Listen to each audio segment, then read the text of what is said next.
Tuesday Tones। अमावस की काली अंधेरी रात थी।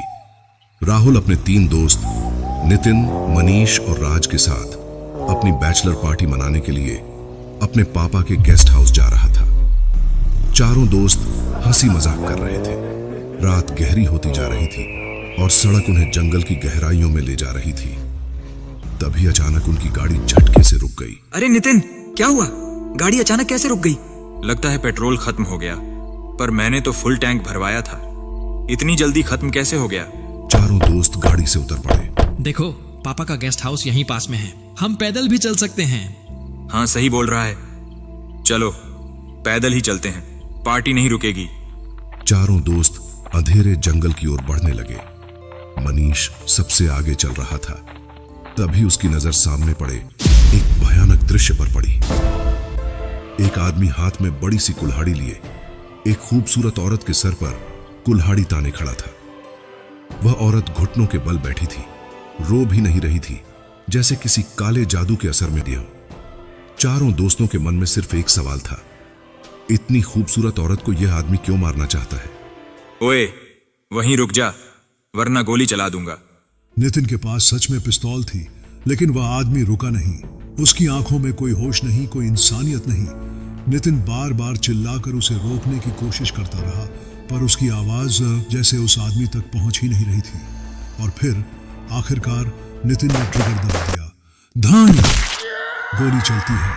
वह आदमी जमीन पर गिर जाता है। उसका शरीर खून से सनकर वहीं तड़पता रह जाता है। जंगल खामोश, रात और भी डरावनी हो चुकी थी। चारों दोस्त उस अनजान औरत को लेकर राहुल के पापा के गेस्ट हाउस की तरफ चलने लगे।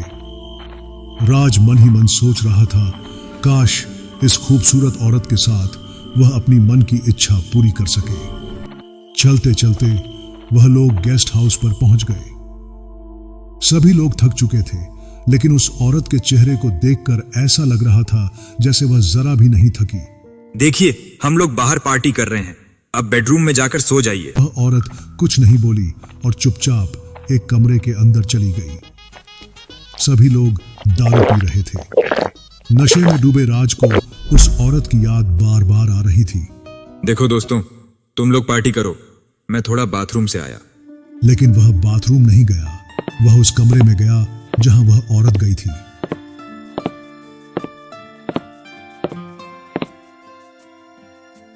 जब से आई हो कुछ बात नहीं कर रही हो।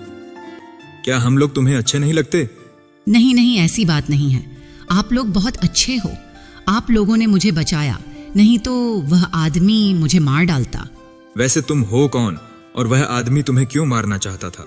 मेरा नाम मोहिनी है और मैं यहीं पास के गांव की रहने वाली हूँ। लेकिन तुमने बताया नहीं, वह आदमी तुम्हें क्यों मारना चाहता था? मोहिनी ने इस बात का कोई जवाब नहीं दिया। मोहिनी की गोरे कोमल बदन को देखकर राज पूरी तरीके से पागल हो गया था। वह खुद के ऊपर कंट्रोल नहीं कर पा रहा था। आखिरकार राज मोहिनी को अपने बाहों में भर लिया। दोनों बिस्तर पर लेट गए। राज मोहिनी की कोमल कोमर को अपने हाथों से छूने लगा।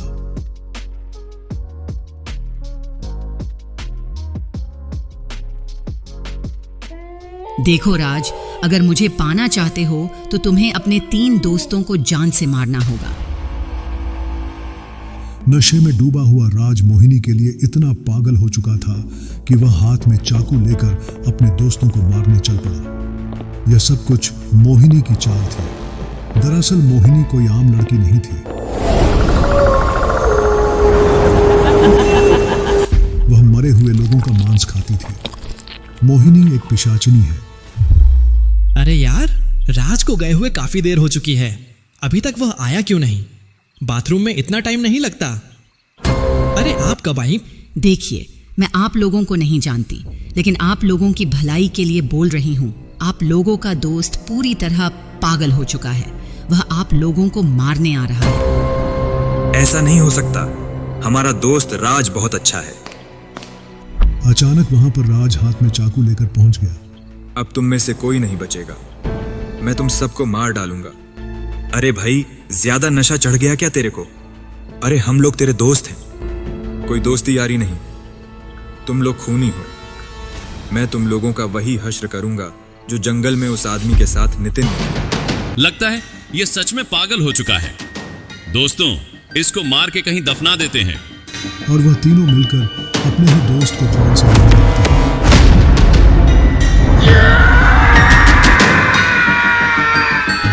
मनीष, अब तू राज की डेड बॉडी को जंगल में छोड़कर आ। कोई जंगली जानवर ले जाएगा। मनीष धीरे धीरे राज की बॉडी को घसीटकर जंगल ले जाता है। कुछ दूर जाकर बॉडी को छोड़ देता है। गद्दार साला, हम लोगों को मारने की बात करता है। अब तेरी बॉडी यहीं सड़ेगी या कोई जंगली जानवर खाएगा। यह बोलकर मनीष वहां से चला गया।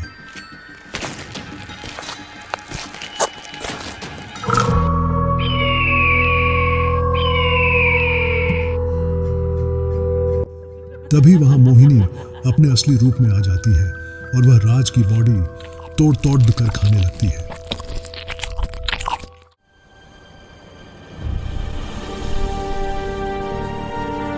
दूसरे दिन सुबह सुबह गेस्ट हाउस की छत पर धूप अभी पूरी तरह नहीं खिली थी, लेकिन ठंडी हवा सबके चेहरे पर उदासी लिए बह रही थी।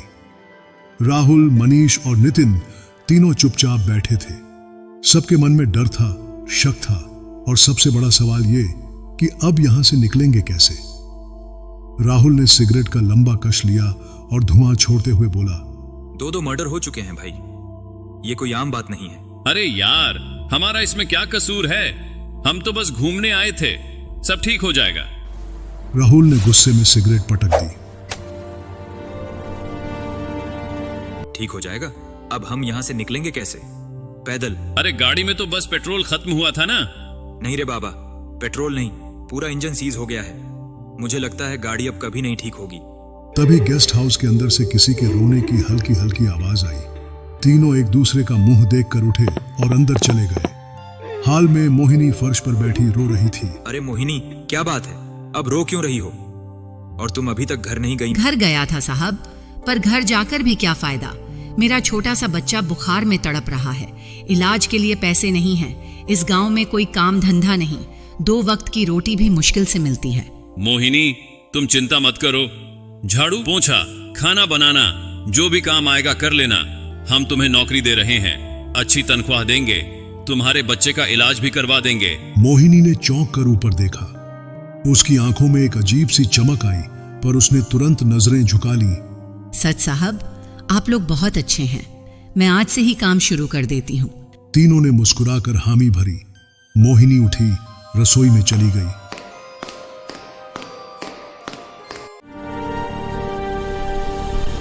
रात हो चुकी थी। सबने खाना खाया। हवेली में सन्नाटा था। सिर्फ पुराने पंखे की चरमराती आवाज और बाहर झींगुरों की आवाज। सब सोने की तैयारी कर रहे थे। तभी बाथरूम से पानी की आवाज आई। नितिन को नींद नहीं आ रही थी। वो धीरे से उठा और बाथरूम की ओर गया। दरवाजा हल्का सा खुला था। अंदर मोहिनी नहा रही थी। पानी उसकी गोरी कमर से होते हुए नीचे गिर रहा था।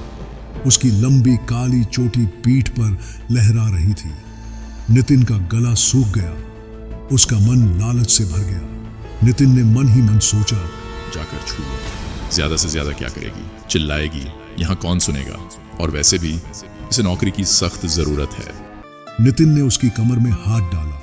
मोहिनी ने कोई विरोध नहीं किया, बल्कि उसने खुद नितिन का हाथ अपने सीने पर रख दिया। नितिन को लगा वो सपना देख रहा है। दोनों एक दूसरे में खो गए। पानी की बौछारें उनके ऊपर गिर रही थी। तभी दरवाजे पर मनीष खड़ा था। उसने सब देख लिया। पहले तो उसका खून खौल उठा, पर फिर उसने सोचा, इसमें गलत क्या है? मोहिनी को पैसे चाहिए, हमें उसका हुस्न। दोनों की जरूरत पूरी हो रही है। वो मुस्कुराया और अंदर आ गया। मोहिनी, तुम्हें देखकर मैं भी पागल हो गया हूँ। चलो सब बेडरूम में चलते हैं। आज रात हम तीनों एक साथ। मोहिनी ने शर्माते हुए सिर झुका लिया, पर उसकी आंखों में शर्म नहीं, भूख थी। तीनों बेडरूम में आ गए। उसका गोरा बदन चांदनी में चमक रहा था। नितिन और मनीष दोनों एक साथ उसके पास आए। मोहिनी ने पहले नितिन को अपनी बाहों में लिया, फिर मनीष को। उस रात हवेली के उस पुराने कमरे में सिर्फ सांसों की आवाजें थीं, कराहें थीं और एक अजीब सी गर्मी। मोहिनी ने दोनों को इस तरह अपने वश में कर लिया कि दोनों उसके गुलाम हो गए।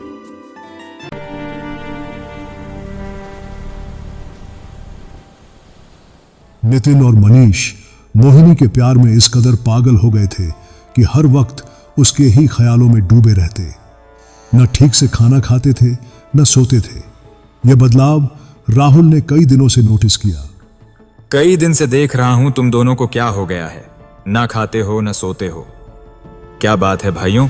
राहुल के पूछने पर दोनों चुप रहे और वहां से चले गए। राहुल हैरानी से देखता रह गया। रात होते ही मोहिनी ने दोनों को अपने कमरे में बुलाया। देखो, तुम दोनों में से मैं किसी एक की हो सकती हूँ। जो एक दूसरे को मार देगा वही मेरा होगा। दोनों के बीच भयंकर लड़ाई हुई। अंत में दोनों ही मरे। मोहिनी जोर से चिल्लाई और राहुल को बुलाने लगी। राहुल देखो, ये दोनों आपस में लड़कर मर गए। नहीं, मेरे दोस्त ऐसे नहीं कर सकते। मैं इस बात पर यकीन नहीं कर सकता। क्या तुमने मारा है मेरे दोस्तों को? क्या बोल रहे हो राहुल?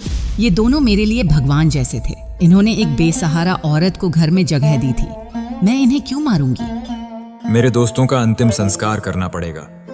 तुम अपने गांव जाकर लोगों को बुला लो। अरे राहुल, क्या अंतिम संस्कार करोगे? जंगल में फेंक दो, जंगली जानवर खा लेंगे, पुण्य मिलेगा। क्या बकवास कर रही हो मोहिनी? मेरे दोस्त हैं वो, मैं उनके साथ ऐसा नहीं कर सकता। तुम मत जाओ गांव, मैं जा रहा हूं, लेकिन मेरे दोस्तों के बारे में ऐसा मत बोलो, समझी? राहुल तो जरूर अंतिम संस्कार करेगा। अगर वो लाशें जला दी तो मैं क्या खाऊंगी? मुझे उसे रोकना ही होगा। राहुल जिस रास्ते से गांव जाने वाला था, उस रास्ते पर मोहिनी ने पिशाचिनी जादू किया। अंधेरी रात में रास्ता बदलकर एक गहरा गड्ढा बन गया और राहुल उसमें गिर गया। उधर हवेली में मोहिनी ने नितिन और मनीष की लाशों का मांस खाना शुरू कर दिया। उसके चेहरे पर डरावनी खुशी थी। एक ही रात में दो शिकार। काफी मेहनत के बाद राहुल गड्ढे से बाहर निकला और गांव ढूंढने निकल पड़ा, लेकिन चारों तरफ जंगल ही जंगल था। बहुत दूर आ गया हूं, लेकिन कहीं कोई गांव दिख नहीं रहा। मैं वापस चलता हूं। अपने दोस्तों का अंतिम संस्कार मैं अकेला ही कर लूंगा। पहले राज, फिर नितिन और मनीष। क्या अब अगला नंबर मेरा है? कहीं इन सब के पीछे मोहिनी तो नहीं? और सोचने वाली बात यह भी है, जब आसपास कोई गांव ही नहीं तो मोहिनी आई कहां से? और वो आदमी मोहिनी को क्यों मारना चाहता था? मुझे हवेली वापस जाकर सब देखना होगा। मुझे लगता है इन सब के पीछे मोहिनी का कुछ ना कुछ कनेक्शन तो जरूर है। जब राहुल वापस हवेली पहुंचा, उसे मोहिनी इंसानों का मांस खाते दिखे। राहुल का खून खौल उठा। अब उसे असली सच समझ आ गया था। राहुल ने कुल्हाड़ी उठाई और मोहिनी को बालों से पकड़कर घसीटते हुए उसी जंगल वाली जगह पर ले आया, जहां नितिन ने पहले उस अनजान आदमी पर गोली चलाई थी। मोहिनी अपने सुंदर रूप में आ चुकी थी, लेकिन राहुल को मोहिनी डायन की तरह ही दिखाई दे रही थी। राहुल मोहिनी को मारने ही वाला था कि तभी अचानक सामने से चली एक गोली राहुल की छाती में लगी। राहुल वहीं गिर गया। सामने दो जवान लड़के खड़े थे। लगता है वह लोग जंगल घूमने आए हैं। वह लोग मोहिनी को अपने साथ ले गईं। मोहिनी को अब नए शिकार मिल चुके थे।